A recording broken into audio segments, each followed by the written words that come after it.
कामनाओं के साथ बहुत बहुत आशीर्वाद, साथ में श्रेयांशनाथ भगवान के निर्नाम महोत्सव की बहुत बहुत बधाइयाँ।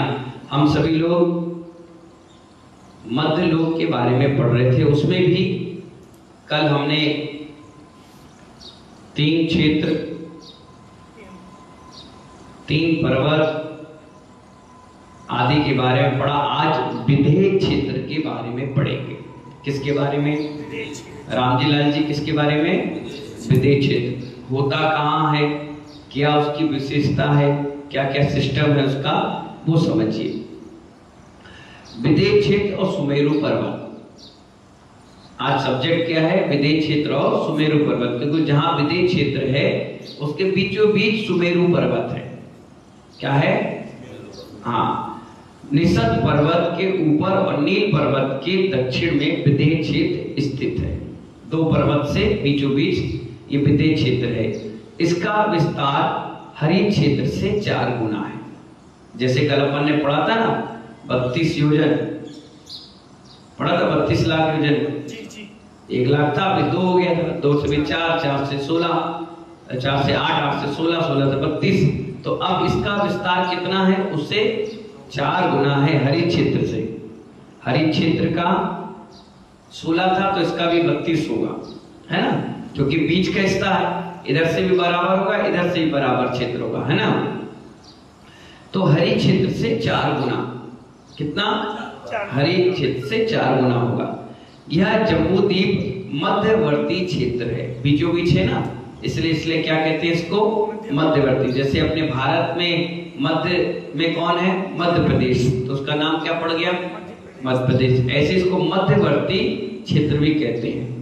इस क्षेत्र में बिल्कुल मध्य भाग में लोक की नाभि की तरह सुमेरु पर्वत है। जैसे शरीर में नाभि कैसे स्थान पर है? बीचों बीच, इधर से भी एंगल बराबर, वहां से ही बराबर। तो नाभि वृत्तो क्या कहते हैं? तत्वासुत में नाभि वृत्तो, यानी जो वृत्त आकार का मध्य लोक है उसके बीचों बीच क्या है? नाभि की समान सुमेरु पर्वत है। इसके मेरु, सुदर्शन, मंदार आदि अनेक नाम है। 5 नाम है। क्या नाम है मेरु पर्वत के? 5 नाम। 5 प्रकार के हैं, मतलब 5 है ना, 5 पंचमेरु, 5 है। 5 के नाम अलग अलग है ना। नाभि की तरह सुमेरु पर्वत है। हाँ, मेरु पर्वत की कुल ऊंचाई 1,40,000 योजन है। कितनी? 1,40,000 योजन। अब 40 योजन क्यों कह दिया? इसलिए कह दिया कि जब मंदिर का शिखर बनता है तो एक अम्लासार बनाया जाता है जिसपे कलश लगते हैं। तो शिखर की ऊंचाई अम्लासार तक होती है, कलश से नहीं होती। तो ऐसे ही सुमेरु पर्वत, जो मेरु पर्वत है, इससे झंडा है ना, झंडा ही यहाँ तक है। और ये जो चूली का है इसकी 40 योजन ऊंचाई है। कितनी? हाँ, चूली का 40 योजन की और 1,00,000 योजन सुमेरु पर्वत, जिसमें 99,000 योजन जमीन के ऊपर है और 1,000 योजन जमीन के नीचे गहराई है। जहां इसकी गहराई समाप्त होती है वहां से नरक प्रारंभ हो जाता है। इतना गहरा 1,000 योजन। कितनी मोटी तगड़ी व्यवस्था इसकी दी गई है। तो कितनी ऊंचाई है टोटल? 1,40,000। अब समझाओ कैसे है 1,40,000 योजन? 40 की चूली का, 40 योजन की क्या है? 99,000 जमीन से ऊपर और 1,000 योजन नीचे। तो कुल मिला के कितनी हो गई? 1,40,000 योजन। यह 1,000 योजन गहरा और 99,000 योजन ऊंचा। 40 योजन किसकी? चूली का। समझ में आ गया ना? पृथ्वी तल पर प्रारंभ में सुमेरु पर्वत का विस्तार 10,000 योजन है।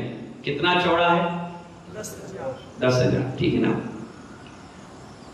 और ऊपर क्रमशः घटता हुआ भद्रसाल, नंदन, सोमनस और पांडुप नाम के 4 वनों से घिरा हुआ है। 4 अलग अलग वन हैं इसमें। जैसे मेरू पर्वत बनता है तो अगल बगल जगह छूटती ना, तो एक में भद्रसाल वन है, दूसरा नंदन वन है, तीसरा सोमनस वन है और चौथा है पांडुप वन। कौन सा वन? अलग अलग। इन भद्रसाल वन पृथ्वी पर शेष 3 वन में मेरू की 3 कटनियों पर पृथ्वी तल से 500 योजन ऊपर नंदन वन के स्थान पर चारों ओर एक साथ 500 योजन सब कुछ हो जाए। मतलब ऐसा बड़ा है, फिर छोटा होगा, फिर छोटा होगा, फिर छोटा होगा। 4 कटनी बनी है इसमें। कितनी?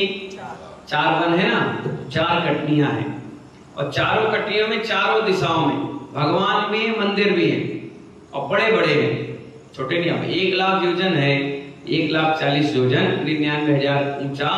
तो अब सोचो 1 योजन 6,000 किलोमीटर, तो कितना बड़ा होगा, कितना विशाल मूर्ति हो। 500 धनुष की एक मूर्ति होती है, बच्ची से नहीं, और प्योर रत्नों की होती है।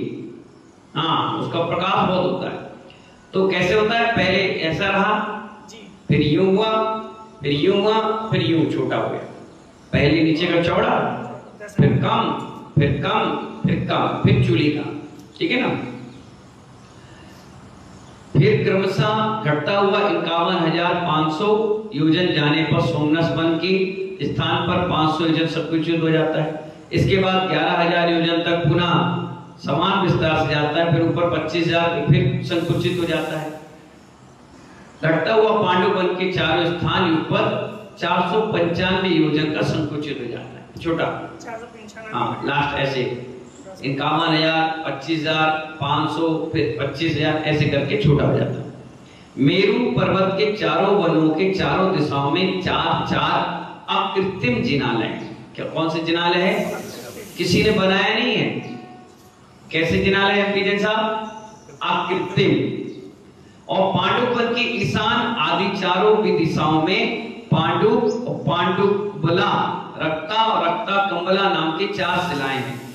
सबसे ऊपर वाले में ना चारों दिशाओं में 4 शिलाएं हैं और उसी शिला पर सौदर्मिंद्र तीर्थंकर बालक को बिठाता है और अभिषेक करता है। चारों दिशाएं कहां?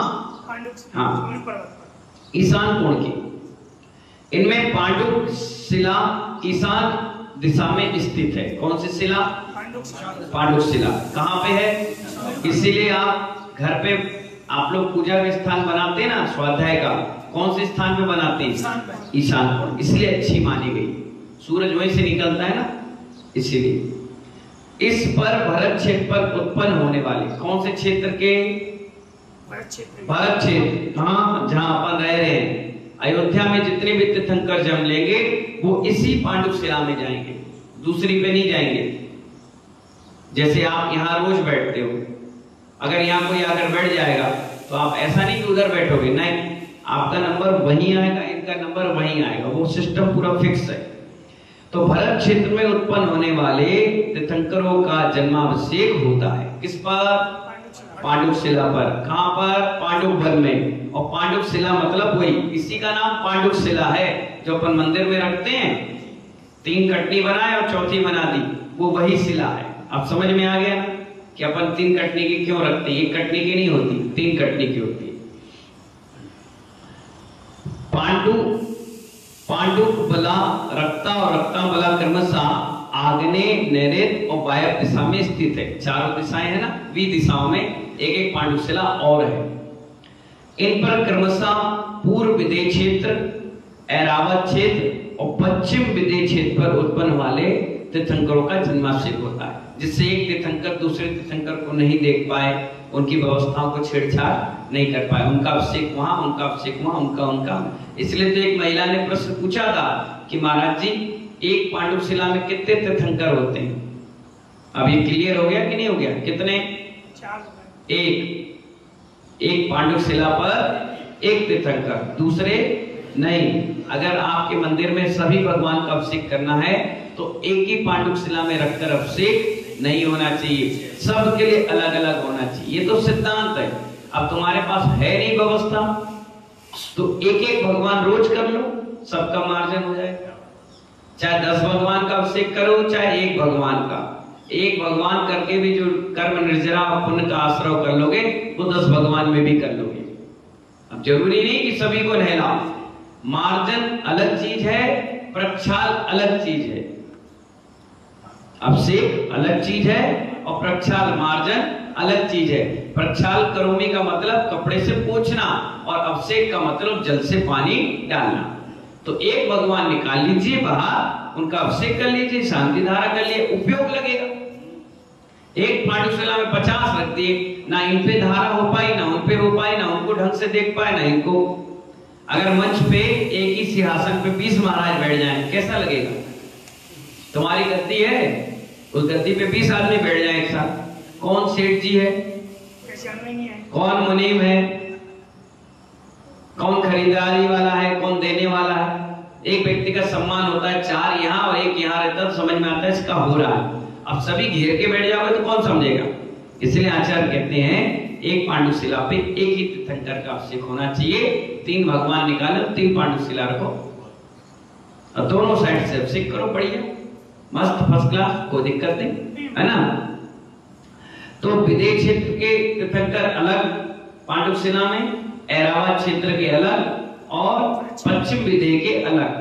पूर्व और पश्चिम 2 जगह विदेह होते ना, ये बीच में मेरू पर्वत है, 32 नगरियां इधर 32 इधर, तो कितने हो गए? पश्चिम और पूर्व, ऐरावत और भरत। इस प्रकार से चारों क्षेत्र के तीर्थंकरों का अभिषेक वहां होता है, ठीक है ना। इसके अलावा देवगुरु, उत्तर गुरु, जहां पर जो मेरू पर्वत है, इधर 32 विदेह क्षेत्र है, इधर 32 विदेह क्षेत्र है। अब बीच का स्थान जो है देवगुरु और उत्तर गुरु नाम है, उनकी क्या व्यवस्था है वो आपको कल बताएंगे। क्या बताएंगे? देवगुरु और उत्तर गुरु। जैसे एक खंबा है ना, ये झंडा है, झंडे के लिए अपन ने बेस रखा ये है ना।